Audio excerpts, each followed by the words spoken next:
Tapi kalau cuma omong-omong doang di panggung depannya, tapi panggung belakangnya berkompromi dengan para koruptor, itu namanya sontoloyo namanya. Ya, tidak punya keberanian, tidak punya karakter. Kalau punya keberanian dan karakter, now I am the President of Republic Indonesia, koruptor minggir. Justru yang kita inginkan adalah perlakuan yang sama, equality before the law. Ya, setiap orang sama kedudukannya dalam hukum dan pemerintahan dan wajib menjalankan hukum dan pemerintahan itu dengan tidak ada kecuali.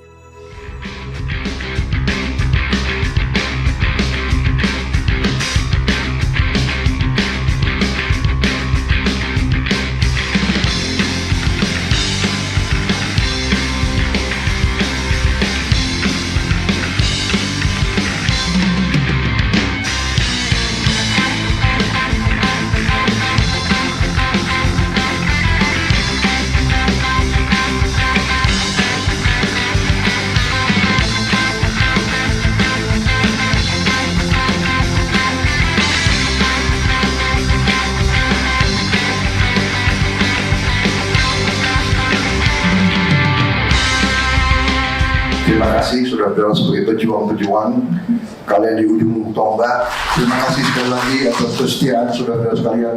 Ingat, berbakti, bekerja untuk rakyat kita untuk mulia. Kita berada di jalan yang benar. Kita tegak lurus kesetiaan kita kepada rakyat, kepada bangsa kita. Saya minta saudara-saudara jangan setia kepada saya sebagai individu.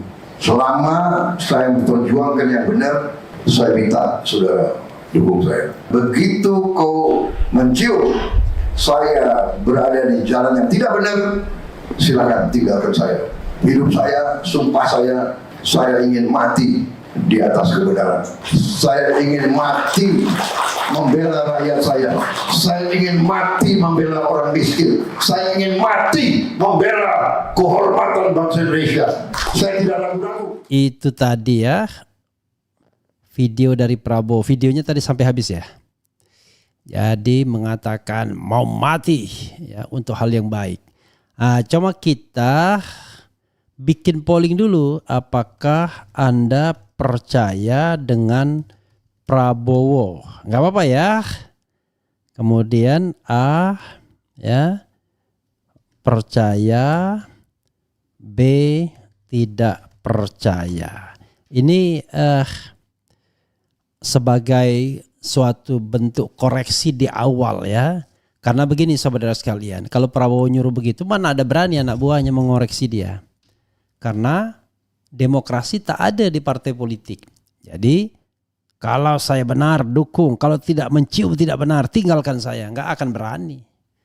Pertanyaannya dibalik, apakah Prabowo Subianto itu memiliki kemampuan untuk mengontrol anak buahnya tidak menyimpang, tidak memanfaatkan jabatan, tidak memanfaatkan sebagai partai penguasa untuk mengeruk kekayaan di republik ini, untuk main tambang, untuk ngemplang pajak, untuk illegal mining, untuk illegal ekspor, untuk hal-hal buruk di republik ini yang menyebabkan perekonomian terpuruk. Itu ya.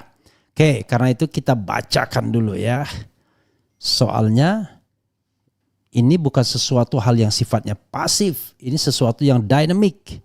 Kalau tidak diurus dengan baik, maka partai akan menjadi sarang korupsi. Orang-orang sekeliling Prabowo akan menjadi sumber-sumber korupsi. You can check it, orang-orang di sekitar Jokowi, siapa yang korup, siapa yang tidak. Ya, bahkan presidennya sendiri juga bisa dicek apakah bisa korup atau tidak. Jadi itu sobat RH sekalian yang kita harus pahami ya. Coba kita bacakan komentar sobat RH sekalian. Tapi sebelumnya saya mau membaca beritanya dulu ya. Saya kalau mendengar Prabowo Subianto ngomong sambil semangat, saya juga semangat sebagai warga negara masyarakat. Bedanya adalah kalau orang lain mungkin semangat untuk menjilat, kalau saya tetap semangat untuk mengkritik terus-menerus sampai kemudian saya salah, Prabowo yang benar. Itu yang saya harapkan. Saya salah, Prabowo yang benar. Begitu caranya ya. Nah, mudah-mudahan ini didengar. Saya salah, Prabowo yang benar. Tapi kalau cuma omon-omon doang di panggung depannya, tapi panggung belakangnya berkompromi dengan para koruptor, itu namanya sontoloyo namanya. Ya, tidak punya keberanian, tidak punya karakter.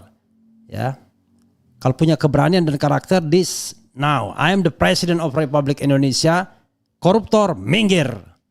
Jangankan menginjak istana dan menjadi bagian dari kabinet saya, kalian akan saya proses semuanya karena saya tahu kalian koruptor semua. Kan begitu mestinya, ya. Masa Prabowo nggak ngerti sih? Siapa saja pembesar-pembesar yang main tambang, ya kan? Siapa saja pembesar-pembesar yang garuk duit negara, yang bocorin ini, bocorin itu, yang saudaranya main di badan usaha milik negara dan lain sebagainya dan lain sebagainya. Masa nggak tahu, ya? Jadi jangan berpikir memberantas korupsi itu untuk korupsi yang incoming, yang akan datang. No, ya.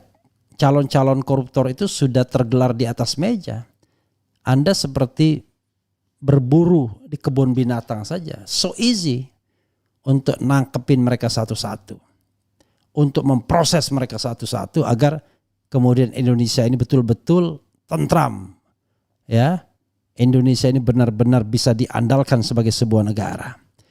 Coba kita bacakan ya apa yang dikatakan Prabowo Subianto. Ya, saya selalu bersemangat kalau Prabowo menyatakan saya akan berantas korupsi, itu saya selalu bersemangat. Oke, Prabowo, saya ingin mati di atas kebenaran, membela rakyat. Kita bacakan dengan semangat ya. Presiden terpilih sekaligus Ketua Umum Partai Gerindra Prabowo Subianto memberikan arahan dan pesan bagi seluruh kader Partai Gerindra yang lolos ke DPR RI periode 2024-2029 di Padepokan Garuda Yaksa Hambalang, Bogor, Jawa Barat. Dalam pidatonya Prabowo mengingatkan kepada para kader agar senantiasa setia bangsa dan negara Indonesia. Ia pun bersumpah siap mati membela rakyat. Hidup saya, sumpah saya ingin mati di atas kebenaran. Saya ingin mati membela rakyat saya, tegas Prabowo. Saya ingin mati membela orang miskin. Saya ingin mati membela kehormatan bangsa Indonesia. Saya tidak ragu-ragu lanjutnya. Di pembekalan pendidikan dan pelatihan diklat yang berlangsung selama 2 hari terkhusus untuk para anggota DPR RI terpilih periode 2024-2029 dari Partai Gerindra ini, Prabowo pun mengingatkan kemuliaan berbakti untuk negara dan bangsa. Ingat, berbakti bekerja untuk rakyat kita itu mulia. Kita berada di jalan yang benar. Kita tegak lurus kesetiaan kita kepada rakyat, kepada bangsa kita, pesannya. Dari 18 partai politik peserta pemilu 2024, KPU menetapkan 8 diantaranya memenuhi ambang batas parlemen atau parliamentary threshold sebesar 4%. Dari hasil rekapitulasi, Gerindra mendapatkan 86 kursi di DPR. Dari 78 ke 86, jadi tambah 8 kursi saudara sekalian. Tidak lebih baik dari penambahan yang diperoleh oleh Golkar termasuk juga oleh partai-partai yang didukung Anies Baswedan. Ini memunculkan paradoks. Kok bisa Prabowo berpesta dengan suaranya, partainya enggak? Padahal yang namanya Gerindra itu identik dengan Prabowo Subianto. Ya, kok ada split tiket orangnya? Kok ada yang pilih Golkar, tapi kemudian Prabowo Subianto yang dipilih? Ya, it's okay, nggak apa-apalah. Tapi begitu ya, sobat era sekalian. Jadi kalau kita bicara tentang tekad, jangan hanya omon-omon. Nanti kita lihat para pengkritik itu diapakan? Dihargai atau ditangkap atau kemudian dijebloskan dalam penjara karena Prabowo akhirnya bukan menjadi pemimpin yang mau mati demi rakyat, tetapi pemimpin yang menikmati kekuasaan. Nah, saya ngomong begini sobat era sekalian karena saya pengen berada di tempat yang pahit. Yang tempat manisnya sudah pasti banyak. Udah pasti banyak orang yang bertepuk tangan mengatakan Prabowo nasionalisme sejati, Prabowo hebat, Prabowo ini itu. Sambil berharap mudah-mudahan saya jadi menteri. Mudah-mudahan saya jadi dirjen. Mudah-mudahan saya jadi sekjen. Mudah-mudahan saya jadi komut atau komisaris BUMN. Mudah-mudahan bisnis saya lancar, mudah-mudahan ini dan itu. Hati-hati Pak Prabowo dengan orang-orang seperti ini. Inilah perusak bangsa. Jadi perusak bangsa itu bukan orang yang mengkritik kekuasaan, tapi orang yang berada dalam lingkar kekuasaan, menikmati kekuasaan, mencari rente dari kekuasaan, menggaruk uang negara, menggaruk kekayaan negara, membuat bisnis di dalam istana, menjadikan istana sebagai pusat negosiasi, ya. Itu yang terjadi. Jadi sekali lagi, jangan risau dengan orang seperti saya. Orang seperti saya tidak punya daya rusak, cuma daya mengingatkan. Ya paling bisa bikin rusak telinga saja, bikin merah telinga. Tapi yakinlah ya, tidak ingin jabatan, tidak ingin kenikmatan kekuasaan yang sekarang Pak Prabowo peroleh ya di dalam Pilpres kemarin. Tapi selalu akan harus ada orang yang mengingatkan. Jadi Pak Prabowo, saya hanya ingin mengingatkan, jangan ulangi kesalahan presiden-presiden terdahulu, di mana keluarganya terlibat dalam KKN, terlibat dalam kenikmatan kekuasaan, terlibat dalam politik feodal. Ya, bangunlah tidak hanya kesejahteraan rakyat dan pemberantasan kemiskinan, serta pemberantasan korupsi, tapi juga demokrasi yang genuine, demokrasi yang partisipatif. Karena hanya dengan demokrasi yang partisipatif akan muncul pribadi-pribadi tangguh, pribadi-pribadi intelektual, pribadi-pribadi yang mandiri, bukan para penjilat, bukan orang yang kemudian ingin rente kekuasaan, melipir kekuasaan siapapun yang menang. No, orang tersebut bukan orang yang setia sesungguhnya, tapi orang yang cuma sekedar ingin menikmati kekuasaan. Begitu Pak Prabowo ya. Oke, mumpung kita bisa bicara keras. Saya tidak tahu setelah dilantik tiba-tiba tidak ada lagi ruang demokrasi. Mudah-mudahan tidak terjadi demokrasi kita yang regresif. Seperti dikatakan Pak Jimli, salah satu pendukung Anda di Melbourne University, bahwa demokrasi di era Jokowi regresif, mundur. Bukan progresif, tetapi mundur, bukan maju. Padahal yang namanya amanat konstitusi adalah menumbuh kembangkan kedaulatan rakyat. Ya, negara Indonesia adalah negara yang berkedaulatan rakyat. Jadi bukan berkedaulatan presiden. Tidak ada daulat raja atau daulat presiden, tapi yang ada adalah daulat rakyat. Ya, begitu sobat era sekalian. Kita bacakan komentar sobat sekalian, dan di akhir nanti akan ada lagu kepada anakku yang autis, karena hari ini adalah tepat ulang tahun Noval Fikri, anak saya yang kedua, yang ke-25 tahun. Oh my God, sudah 25 tahun ya. Now he is 25 years ago, 25 years ya right now. Oke. Coba kita bacakan komentar sobat RH sekalian.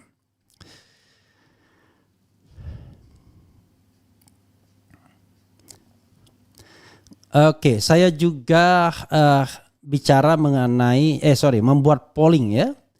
Ini mohon maaf kepada Pak Prabowo, saya terpaksa membuat polling untuk melihat apakah Anda percaya dengan Prabowo, dan dari 1.800 yang voting, yang percaya cuma 28%, yang tidak percaya 72%. Jangan marah Pak ya, karena ini bisa dibungkam dengan prestasi Bapak. Akan terbungkam mereka yang tidak percaya itu. Oke. Coba kita bacakan komentar mereka ya, yang barangkali ngeri-ngeri sedap juga. Saya percaya kalau setelah dia menjabat, dia kuatkan KPK dan dia adili Jokowi. Itu 2 indikator Pak.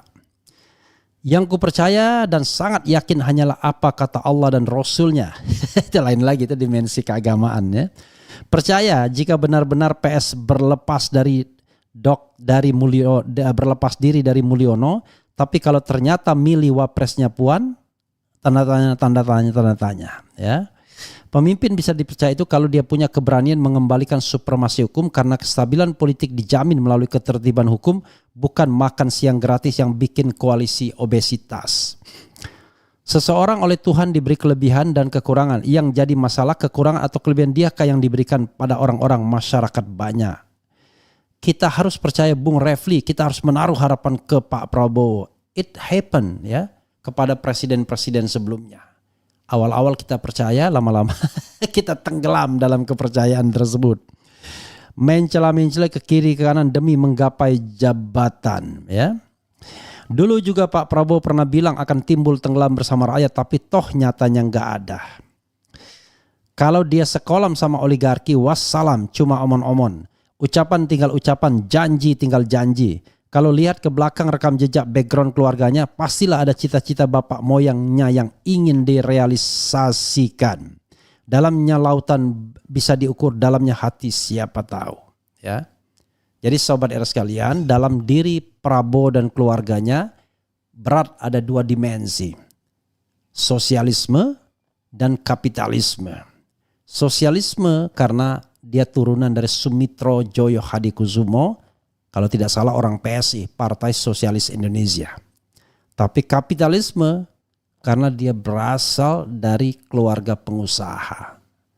Itulah yang nanti berantem, ya, berkelahi di dalam diri Prabowo Subianto. Apakah akan menjadi seorang sosialis yang memikirkan keadilan sosial bagi seluruh Indonesia, ataukah seperti Mulyono menjadi seorang kapitalis yang memperhatikan kekayaan, kemakmuran keluarga dan kerabat-kerabatnya. Kita lihat ya. Terlalu dini untuk mengatakan percaya padanya karena kemenangan pemilu kemarin diperoleh dengan banyak pelanggaran. Insya Allah terpaksa percaya karena sudah jadi pemenang pilpres. Kalau saya tidak percaya sama Prabowo melihat proses terpilihnya jadi presiden, syarat permasalahan terkesan menghalalkan segala cara termasuk penetapan wakilnya. Semoga Allah takdirkan ucapan Prabowo itu benar. Insya Allah mudah-mudahan. Percaya kalau Anies jadi wakil. Jika KPK kembali ke jalan yang lurus di bawah kepemimpinan Prabowo, maka ada sedikit harapan yang tersemat kepada beliau. Tapi kalau KPK dan instansi lembaga negara dijadikan sandera politik dan kekuasaan, rasanya nggak akan jauh beda dengan kebijakan-kebijakannya Jokowi yang sontoloyo. Setahu saya Bung Ehra tak minta dipercaya ya. No. Saya berharap Anda menjawab segenuine mungkin.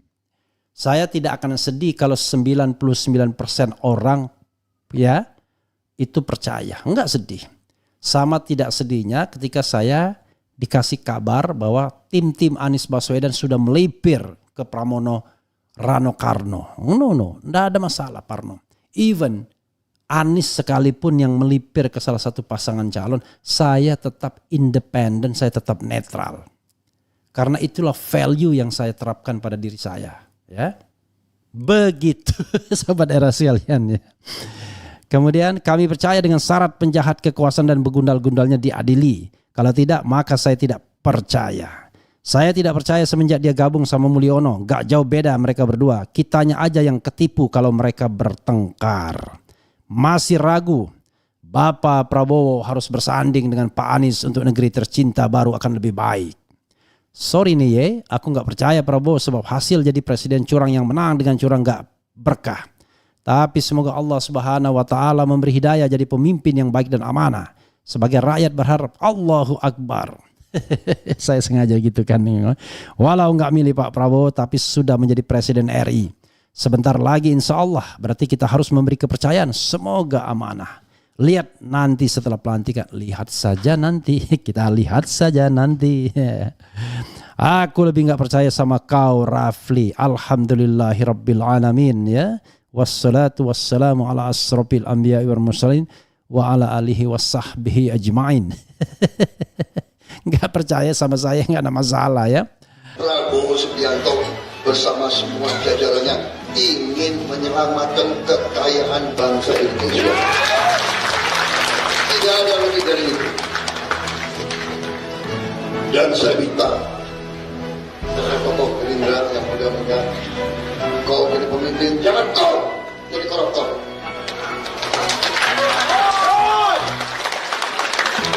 Jangan kau khianati bangsa ini. Jangan kau khianati pejuang-pejuang kita. Kau saya kejar kamu di mana? Kalau kau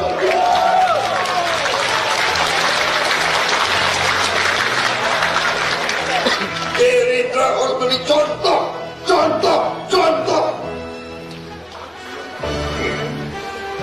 Kita mau hilangkan korupsi, jangan kita jadi koruptor. Hai, kau yang jadi gubernur nanti, hai kau jadi bupati yang baik. Gerindra harus jadi contoh. Kemudian Gerindra, tokoh-tokoh Gerindra yang muda-muda, jangan kau jadi koruptor ya. Yang tua-tua gimana? Jadi saudara sekalian, saya senang ya kalau berkali-kali Presiden Jokowi, Prabowo yang akan dilantik menjadi presiden insya Allah pada tanggal 20 Oktober nanti bicara jangan korupsi, jangan korupsi, jangan korupsi, berantas korupsi, berantas korupsi, berantas korupsi, selamatkan kekayaan negara, selamatkan kekayaan negara, selamatkan kekayaan negara. Plus sejahterakan rakyat, berantas kemiskinan, berantas kemiskinan. Ya plus jaga demokrasi, tumbuh kembangkan demokrasi, itu ada tambahannya sedikit. Kalau enggak nanti kita hidup dalam masa otoritarianisme kembali. Tetapi apakah itu bisa diwujudkan atau tidak? Ya kita tidak tahu. Kita lihat saja nanti. Jadi saudara sekalian ya, terlepas saya pesimis dengan pemerintahan Prabowo, tapi tetap kita harus berdoa. Mudah-mudahan betul dia melaksanakan hal tersebut secara kafah. Walaupun tadi kita kan tidak melihat konteks secara keseluruhan pidato tersebut. Tapi agak aneh juga ketika dia menyebut tokoh-tokoh Gerindra yang muda-muda. Saya tidak tahu dia ingin mengatakan ke tokoh Gerindra saja atau yang muda-muda, atau dia menunjuk semuanya. Tokoh-tokoh Gerindra berarti yang senior, yang muda-muda, atau tokoh Gerindra yang muda-muda. Karena di belakangnya ada senior-senior tuh, ada Titik Soeharto di situ, ada Dasko, ada Hasim Joyo Hadikusumo dan lain sebagainya. Ya, orang-orang yang very very powerful dan punya potensi ya untuk misalnya katakanlah misuse the power ya. Karena itu tentu kalimat Prabowo tidak hanya diajukan kepada yang muda-muda karena yang muda-muda belum punya akses kekuasaan, tapi juga kepada yang tua-tua atau yang senior-senior. Karena mereka lah yang the real, they have the real power ya in Indonesian politics. Nah, kalau hanya yang muda diperingatkan tapi yang seniornya tidak, ya berat juga. Itu satu. Yang kedua, ya, saya berharap bahwa Prabowo Subianto tidak merekrut orang-orang bermasalah di kabinetnya. Itu baru dia tidak omon-omon berantas korupsi. Tapi kalau ada si Ono ya, yang operator bisnisnya Mulyono diduga, si ini yang menyalahgunakan jabatannya untuk kampanye pribadi, menggunakan segala sarana untuk kampanye pribadi dan juga barangkali berkontribusi ikut memenangkan, ya, membiarkan kerabatnya kemudian menari-nari dalam kepentingan bisnis yang terkait dengan jabatannya. Kemudian ada mereka yang dipaksa mundurkan diri dengan 11 kasus. Kemudian ada masalah HPH. Orang-orang begini tetap diangkat oleh Presiden Prabowo. Lalu Presiden Prabowo bilang, saya akan berantas korupsi. From the beginning saya mengatakan omon-omon. Ya. Lalu nanti kita lihat jaksa agungnya siapa. Ternyata jaksa agungnya orang bermasalah. Ya podo. Lalu kita akan lihat Kapolrinya siapa. Kalau Kapolrinya bagian dari pemenangan pemilu misalnya, ya bagawat juga. Cek bagaimana harta kekayaannya. Ya, ada nggak kualitas hugeng misalnya di aparat hukum?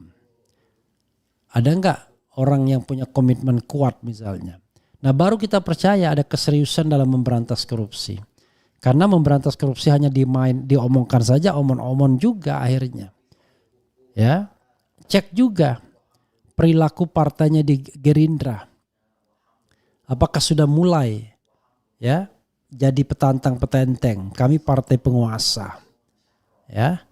Kemudian ya seperti misalnya salah seorang kader Gerindra ketika kampanye kan, mentang-mentang bagian dari kekuasaan, tiba-tiba seolah-olah beres. Oh ada masalah, iya tinggal telepon saja dan lain sebagainya. Jadi sobat era sekalian, justru yang kita inginkan adalah perlakuan yang sama, equality before the law. Ya, setiap orang sama kedudukannya dalam hukum dan pemerintahan dan wajib menjalankan hukum dan pemerintahan itu dengan tidak ada kecualinya. Kalau masih omon-omon ya sudah. Tapi saya berharap, sungguh berharap ya kepada Prabowo Subianto, kepada Pak Prabowo, tolong Pak berantas korupsi di negeri ini. Tolong Pak ya cek kader-kader Anda yang senior-senior itu apakah terlibat korupsi atau tidak. Tolong Pak ya cek apakah kader-kader Gerindra itu tidak terlibat petantang petenteng sebagai partai yang kemudian wajib katakanlah diperhatikan dalam setiap transaksi bisnis atau tidak. Tolong. Kita tidak tahu faktanya. Tetapi kadang-kadang bisik-bisik tetangganya kita dengar-dengar sedikit. Nah, kalau kemudian orang nanti berpartisipasi dalam pemberantasan korupsi, mengadukan partai Anda, mengadukan katakanlah tokoh Anda, mengadukan key person Anda, tiba-tiba orang tersebut yang justru dipenjarakan, ya sama aja bohong.